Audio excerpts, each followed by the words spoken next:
Justified और एगोस की controversy तो आपने अब तक सुन ली होगी और इसको लेके सारे लोगों के अंदर कंफ्यूजन है कि कौन सा अंडा खाना चाहिए, कौन सा अंडा नहीं खाना चाहिए, किस अंडे के अंदर कार्सिनोजेंस हैं और कौन सा अंडा हमारी सेहत के लिए सेफ है। तो आइए बात करते हैं उन दो एंटीबायोटिक्स के बारे में जिनके बारे में जस्टिफाइड चैनल ने अपनी वीडियो के अंदर जिक्र किया।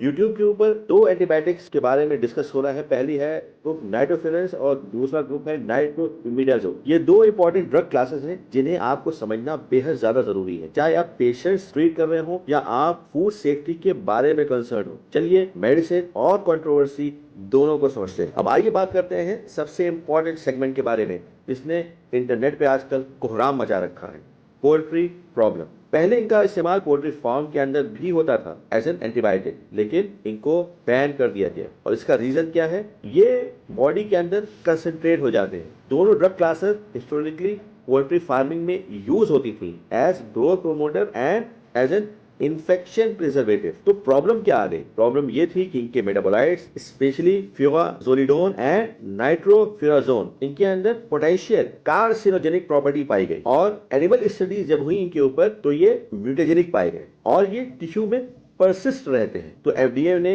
2002 में नाइट्रोफ्यूरेंस को फूड प्रोड्यूसिंग एनिमल्स में बैन कर दिया। तो उसको बैन क्यों किया गया? क्योंकि मीट, एग्स और पोल्ट्री प्रोडक्ट्स में रेसिड्यूज से थ्योरेटिकल कैंसर रिस्क था। मैं फिर कहता हूँ, थ्योरेटिकल कैंसर रिस्क था, इसलिए प्रिकॉशनरी प्रिंसिपल अप्लाई किया गया। अब आइए बात करते हैं नाइट्रोफ्यूरेंस की। बेसिकली नाइट्रोफ्यूरेंटोइन ये हमारा गो टू ड्रग है uncomplicated lower urinary tract infection के लिए। ये यूरिन में ब्यूटीफुली कंसंट्रेट होता है और ई कोलाई और एंटेरोकॉकस को इफेक्टिवली टारगेट करता है। तो इसके की साइड इफेक्ट्स क्या है? अगर हम इसको क्रोनिकली यूज करते हैं तो ये पल्मोनरी टॉक्सिसिटी करवा सकता है, मतलब कि इंटरस्टिशियल निमोनाइटिस, कभी कभी ये पेरिफेरल न्यूरोपैथी करवा सकता है और कभी ये जीआई अपसेट भी करवा सकता है जिसके अंदर नॉजिया बहुत कॉमन। तो अगर हमारा ईजीएफआर 60 ml पर मिनट से कम है तो हमें ये मेडिसिन बिल्कुल नहीं लेनी चाहिए। ये बहुत ही ज्यादा इनइफेक्टिव और कभी कभी डेंजरस भी साबित हो सकती है। अब आइए बात करते हैं नाइट्रोइमिडाजोल के बारे में जिसके अंदर मेट्रोनिडाजोल और टीनिडाजोल आते हैं।